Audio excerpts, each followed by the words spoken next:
Halo pemirsa Fibis News, kembali lagi bersama saya Wawis Data dalam program Fibis Weekly Sentiment untuk IHSG, di mana kita akan kembali membahas bagaimana potensi pergerakan dari IHSG minggu ini. Sebelumnya kita akan mereview bagaimana performa dari Bursa Saham Indonesia selama pekan lalu. Selama pekan lalu dapat dilihat Bursa Saham Indonesia mengalami penguatan yang signifikan, di mana IHSG kembali berhasil mencetak rekor tertinggi sepanjang sejarah yang baru di posisi 4.440,986 atau melesat sekitar 4,6%. Sedangkan untuk indeks saham-saham blue chips atau indeks LQ45 juga mengalami penguatan yang signifikan sebesar 4,76%. Sedangkan secara sektoral, seluruh sektor dari Bursa Saham Indonesia tampak mengalami penguatan yang cukup signifikan, di mana penguatan dipimpin oleh sektor perdagangan dan sektor barang konsumsi yang penguatannya melebihi atau di atas level 5%. Selanjutnya kita akan melihat faktor fundamental apa saja yang berpotensi mempengaruhi pergerakan IHSG pada minggu ini. Yang pertama dari sisi fundamental positif. Yang pertama adalah positifnya data ekonomi Amerika Serikat pada minggu lalu, di mana data seperti durable goods orders yang dilaporkan meningkat sebesar 5,7%. Lalu juga indeks Case-Shiller Index of Home Prices atau indeks harga rumah yang dilaporkan bertumbuh sebesar 8,1%. Selain itu, pertumbuhan ekonomi Amerika Serikat secara tahunan pada kuartal keempat 2012 juga direvisi menjadi 0,4%, meningkat dari estimasi sebelumnya sebesar 0,1%. Sedangkan fundamental positif yang kedua datang dari Eropa, di mana pada minggu lalu Cyprus akhirnya berhasil mencapai kesepakatan bailout dengan para pemimpin Eropa, sehingga Cyprus dapat terhindar dari kebangkrutan.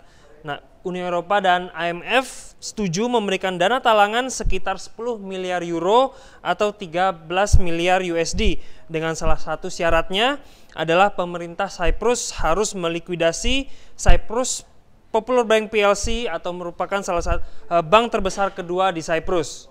Lalu fundamental positif yang ketiga datang dari dalam negeri, yaitu masih datang dari positifnya kinerja keuangan sebagian besar emiten BEI yang merilis laporan keuangan periode tahun 2012-nya pada minggu lalu.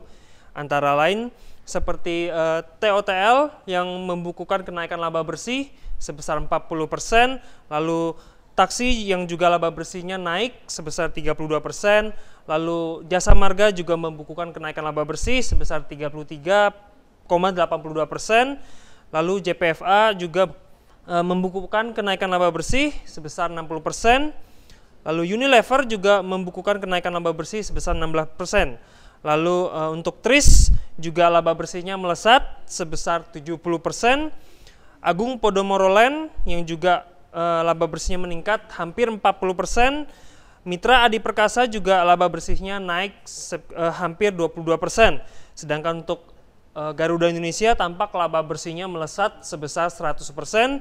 Yang terakhir adalah PT Karawan Pokphand Indonesia atau CEPIN yang juga membukukan kenaikan laba bersih sebesar 14% di tahun 2012. Selanjutnya untuk fundamental negatif sebenarnya cukup minim pada minggu ini. Namun yang perlu diperhatikan adalah pemerintah China tampaknya memutuskan untuk memperketat pasar propertinya di beberapa kota besar seperti Beijing dan Shanghai. Hal ini dilakukan dalam rangka untuk mencegah terjadinya bubble pada sektor properti di China. Selanjutnya, beberapa data penting yang perlu diperhatikan pada minggu ini antara lain, yang pertama adalah data ISM Manufacturing PMI dari Amerika Serikat yang akan dirilis pada hari Senin malam nanti. Lalu data ISM Non-Manufacturing PMI dan ADP Non-Farm Employment Change dari Amerika Serikat pada hari Selasa. Lalu perlu diperhatikan juga policy statement dari Bank of Japan pada hari Rabu. Lalu juga akan dirilis data klaim pengangguran Amerika Serikat pada hari Kamis. Yang terakhir akan dirilis data Non-Farm Employment Change Amerika Serikat dan unemployment dari Amerika Serikat juga pada hari Jumat. Jadi secara umum pada minggu ini yang perlu diperhatikan adalah sebagian besar data sektor tenaga kerja dari Amerika Serikat. Selanjutnya kita akan melihat lebih jelas bagaimana pergerakan dari IHSG dari chart IHSG berikut ini. Dapat dilihat bahwa secara umum IHSG saat ini masih bergerak dalam tren yang bullish, di mana pada minggu lalu dapat dilihat setelah hampir menyentuh support di kisaran 4.700, IHSG langsung melesat tajam dan mencetak rekor tertinggi sepanjang sejarah yang baru. Saat ini tampaknya dalam waktu dekat IHSG berpotensi untuk mengetes level psikologis di level 5.000. Namun perlu diwaspadai potensi terjadinya aksi profit taking pada level 5.000 tersebut. Indikator dapat dilihat, indikator seperti stokastik memang menunjukkan bahwa IHSG saat ini sudah mulai overbought.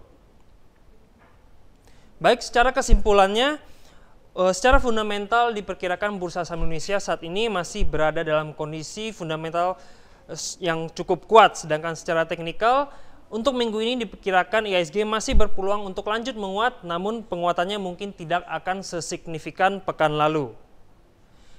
Baik, demikianlah Fibis Weekly Sentiment IHSG untuk kali ini. Bersama saya Wawi Sudarta, selamat berinvestasi dan salam Fibis.